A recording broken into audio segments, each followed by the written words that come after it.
મોઢાના સમઢિયાળામાં ભગવાનભાઈ નામે હરિભક્ત હતા. એને કોઈ કારણવશાત ભૂત વળગ્યું. એની જાણ થતાં કુટુંબીઓએ સારંગપુરની 5.25 રૂપિયાની માનતા માની એટલે સારું થઈ ગયું. ગામમાં મેલી વિદ્યાવાળો એક જગો કોળી હતો. એને મનમાં થયું કે પટેલે મને ન બોલાવ્યો ને સારંગપુરની માનતા માનીને કામ કરી લીધું. હવે હું મારી વિદ્યા અજમાવું એટલે એને ખબર પડે. જગાએ વીર મોકલા એટલે ભૂત પાછું આવ્યું. આથી ભગવાનભાઈ બાલમુકુદાસ સ્વામીને આગ્રહ કરીને સમઢિયાળા ખાસ તેડાવ્યા. બાલમુકુદાસ સ્વામીએ આવીને ભગવાનભાઈને મંદિરમાં ઠાકોરજી આગળ બેસાડી ધૂન ને સ્તોત્ર પાઠ કર્યા.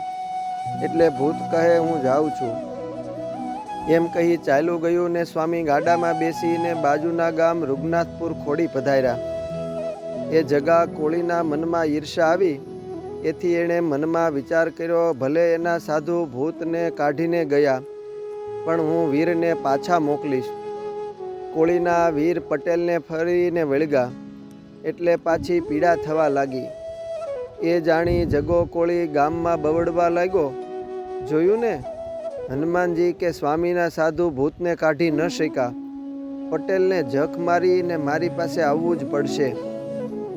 ભૂત પાછું આવ્યાની જાણ થતાં સ્વામી દયા કરીને ખોડીથી તુરત સમઢિયાળા આવ્યા. પટેલને મંદિરમાં બેસાડી ધૂનને સ્તોત્રપાઠ શરૂ કર્યા. આથી પટેલ ધૂતકારી મારીને ધૂણવા લાગ્યા. સ્વામીએ હાકલ મારીને પૂછ્યું કે તું કોણ છો? પણ ભૂતે જવાબ ન દીધો. આથી સ્વામીએ પાણીની અંજલી છાંટી પોતાની લાકડી અડાડીને પૂછ્યું કે બોલ, તું કોણ છો? હવે ભૂતને ડર લાગ્યો એટલે એણે કહ્યું કે અમે આ ગામના કોળીએ મૂકેલા વીર છીએ. એ જગો કોળી ક્યાં છે? સ્વામીએ સવાલ કર્યો. સીમમાં એની વાડીએ છે, ભૂતે કહ્યું. સ્વામીએ હનુમાનજીને કહ્યું કે આપ જઈને એને ચોટલી જાળીને અહીં લઈ આવો. આદેશ મળતા જ હનુમાનજી તો વાડીએથી જગાને ધકેલીને પાદર સુધી લાવ્યા. કોળીને કાંઈ દેખાય નહીં પણ પાછળ ધક્કો લાગે એ તો પાદરથી સીધો ગામમાં ઘેર જતો રહ્યો. આથી વીરે કહ્યું કે હનુમાનજી ધક્કે ચડાવી એને અહીં લાવ્યા પણ એ તો ઘેર જતો રહ્યો. ગામ પટેલના હુકમથી ગામનો સિપાઈ જગા કોળીને મંદિરે તેડી લાવ્યા. જાજા માણસ દેખી જગાની બકરી બે થઈને થાંભલાની ઓથે આવીને ધ્રુજતો બેસી ગયો. બાલમુકુદાસ સ્વામીએ એને પૂછ્યું કે આ તારા મુકેલ વીર છે? ના બાપા, ના મા બાપ, એ મારા વીર નથી. જગા કોળીએ થરથરતા કહ્યું, એલા ખોટું કેમ બોલે છે? અમે તારા જ વીર છીએ, તે જ અમને મૂક્યા છે.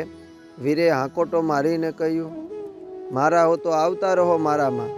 બસ. કોળીએ વાતને વાળી લેતા કહ્યું, આ તારા બાપ હનુમાનજી આડા ઊભા છે, તે ક્યાંય જવા દેતા નથી. વીરે હકીકત કહી. સ્વામીના કહ્યા મુજબ જગા કોળીએ સમ ખાધા અને ખૂબ આજીજી કરી. ત્યારે સ્વામીએ હનુમાનજીને કહ્યું, હવે એ ભૂતને જવા દ્યો. આથી ભૂત સૌ ચાલ્યા ગયા ને જગા કોળી પણ માનભંગ થઈને ઘેર ગયો. આ પછી થોડીક વાર થઈ ત્યાં પાછા પટેલ એક ફણાભર ઊંચા થઈને ધૂણવા લાગ્યા. ત્યારે સૌ કહેવા લાગ્યા કે વળી પાછું આ શું થયું? ત્યારે સ્વામી કહે, આ ભૂત નથી પણ હનુમાનજી પોતે છે. એને માનેલ માનતા તેલ નાળિયેર વગેરે આપો એટલે લઈને ચાલ્યા જશે.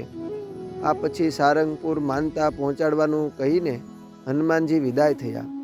આમ બાલમુકુદાસ સ્વામીએ ભગવાન પટેલને સુખી કર્યા. અસ્તુ. જય સ્વામિનારાયણ. સદગુરુ શ્રી બાલમુકુદાસ સ્વામીના જીવન પ્રસંગમાંથી.